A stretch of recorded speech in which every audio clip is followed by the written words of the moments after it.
is tithing Old Testament? Now, the question is meant to imply that since it's in the Old Testament, we under the New Testament don't have to tithe.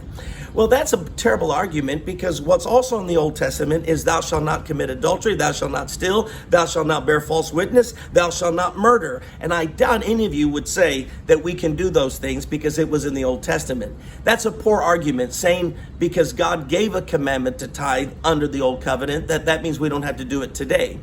Well, not only is tithing part of the Old Covenant, but it preceded the Old Covenant. 430 years before the Old Covenant was established through Moses, Abraham tithed to Melchizedek. And Hebrews chapter 7 says there is a priest that lives forever that receives our tithes. So Abraham tithed before the Old Covenant. Jacob also vowed to God that he would tithe. And all of these people were before the Old Covenant. So tithing is before the Old Covenant. It is in the Old Covenant, but are you ready for this? It's also in the New Covenant. I had someone challenge its Facebook audience saying, if you can show me anywhere in the New Testament that we are to tithe, then I will give you $500. I gave the man Matthew 23:23, where Jesus said we should tithe. You know what he said? Well, that's not in the New Testament. I'm not giving you the $500.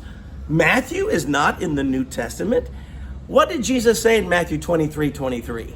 Jesus said, you should practice justice, mercy, and faithfulness without neglecting tithing. That's the words of Jesus. You should be faithful. You should be righteous. You should show mercy. And I doubt any of you would say we don't have to do those things. But Jesus also said you are to do it without neglecting tithing. So Jesus' words ends the argument. But let me give you one last passage in the New Testament. 1 Corinthians 9, the Apostle Paul uses the Old Testament priesthood who are receiving the tithes, and he applies it to the gospel preachers, saying that they are now the ones to receive the tithe. So he tells us that the priests under the Old Covenant received their food from the temple. And what was the food? It was the tithe of the people. Then here's what Paul says.